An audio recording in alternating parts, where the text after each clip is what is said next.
इसी प्रकार अध्यात्म में साधक ऊंची से ऊंची साधना, तपस्या, त्याग, वैराग, जप, तप, व्रत, दान, पुण्य, पूजा पाठ, यज्ञ और भजन आदि तो अच्छी तरह से कर ही लेता है, परंतु रहनी बनाने पर ध्यान नहीं देता है, स्वभाव संशोधन पर भी ध्यान नहीं देता है।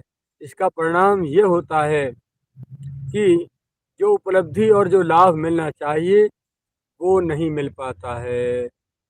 इसी कारण आगे चलकर साधना में शिथिलता, उपेक्षा, आलस्य और प्रमाद होने लगते हैं और एक दिन वो आकर खड़ा हो जाता है कि साधना एकदम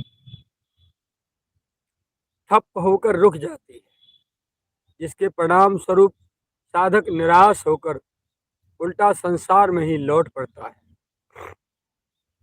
जब हम वैद्य के आदेशानुसार पूरे पथ्य और अनुपान के साथ ही औषधि बराबर खाते जा रहे हैं, तब फिर परिणाम में रोग को तो कटना ही होगा।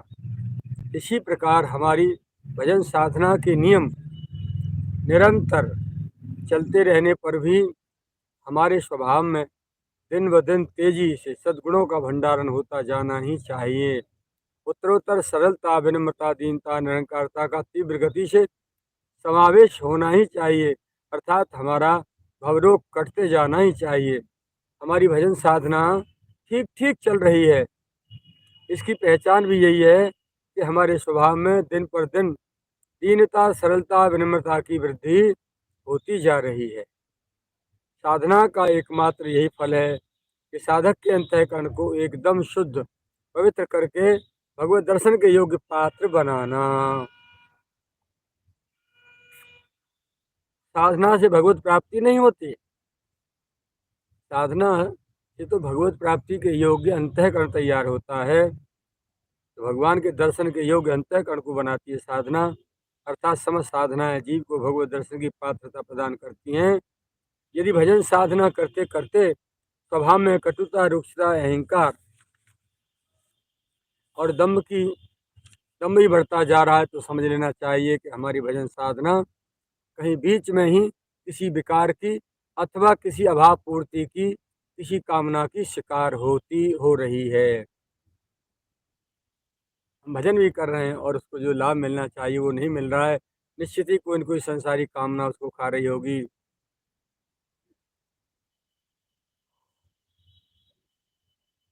अथवा कोई विकार की शिकार हो रही है।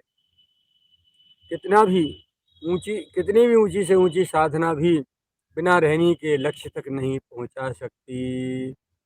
इसलिए मुमुक्षु साधक का परम कर्तव्य होता है कि वह भजन भले ही कम कर ले, परंतु अपनी संपूर्ण शक्ति रहनी बनाने में ही खर्च कर डाले।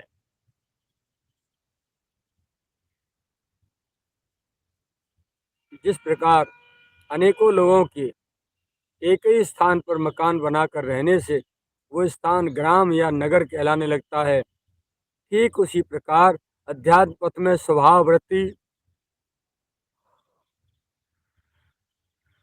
आचरण, आहार, व्यवहार आदि अन्य समस्त उपासनिक सद्गुणों के किसी भी अंतःकरण में एक जगह विराजने को हम रहनी कह सकते हैं, रहनी कहा जाता है। इसको दूसरे नाम से सद्गुण ग्राम कहकर भी पुकारा जा सकता है। यदि ये सभी पूर्ण सतोगुणी हैं तो हमारी रहनी पवित्र मानी जाएगी, जो हमें सहज ही में लक्ष्य तक पहुंचा देगी। और यदि ये रजोगुणी तमोगुणी हैं तो रहनी भी वैसी ही मानी जाएगी, जिसके फलस्वरूप हमें आवागमन के विविध बंधनों में बंध कर ही पड़े रहना होगा।